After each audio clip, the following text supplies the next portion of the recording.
magandang araw and happy Friday sa ating lahat, and I hope you guys are doing great today. So if you're new to my channel, please don't forget to show some love by hitting like and subscribe button so that you won't miss my next upload. So ang pag-uusapan natin ngayong hapon ay ang mga bagay na maaaring makatulong sa mga nagbabalak mag-content creation or particularly sa mga nagbabalak mag-motovlog. So alam naman natin na ang motovlogging ay hindi madali and kailangan mong bumili ng mga gear or accessories na maaari mong magamit sa pag-motovlog. Ngayon, alam naman natin na ang mga camera these days ay napakamahal, and kung meron mang mura is basura naman ang footage. So since we're talking about motovlogging, I want you to take a guess kung anong camera ang gamit ko sa video na to. A. DJI, B. GoPro, C. Cellphone. I want you to take a guess and take a look. Alright.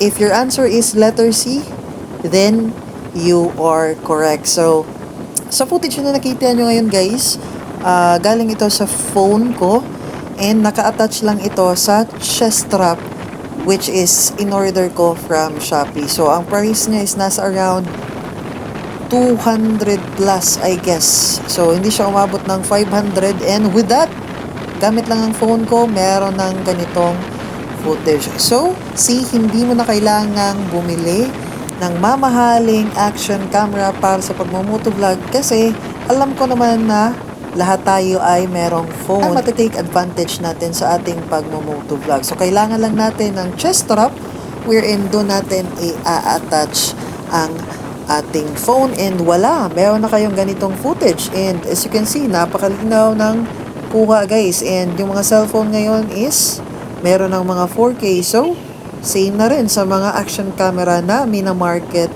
online. So, hindi mo na kailangan pang bumili ng action camera to get a footage like this. All you have to do is just maximize your phone. Kasi yung phone mo is meron namang camera and kailangan mo lang umorder ng chest strap. So as you can see guys, napakaganda ng kuha para ka na ring naka-action camera. So you can try different angles, depende na sa inyo and depende na sa inyong creativity kung saan nyo ilalagay. Pwedeng sa helmet or pwede din sa chest gamit ang chest strap. So hindi mo na kailangan pang gumastos ng malaki para makapag-start ng motovlogging. Kasi, ang notion kasi pag nagsisimula kang mag-vlog, kailangan mo na kagad bumili ng mga mamahaling gear to start the content creation. Pero, guys, that's a wrong mindset. Kailangan mo lang maging creative so all you have to do is to maximize the tools na meron ka. So there's no need for you to buy expensive action camera just to start motovlogging. All you have to do again is to maximize and be creative. But then if nakaipon ka na, then you can have sa camera na gusto mo. Pwede mo nang bilhin. Pero if nagsisimula ka pa lang mag-motovlog, kagaya ng sa akin, then there's no need for you. And it is not necessary na mag-invest ka agad ng mamahaling camera. Kasi what if sa simula ka lang gustong mag-motovlog, then along the way hindi mo na gustong mag-motovlog, then ayun, ang laki na ng investment mo. So start with a humble beginnings kasi hindi mo naman kailangan talagang bumili. Just maximize the tools na meron ka.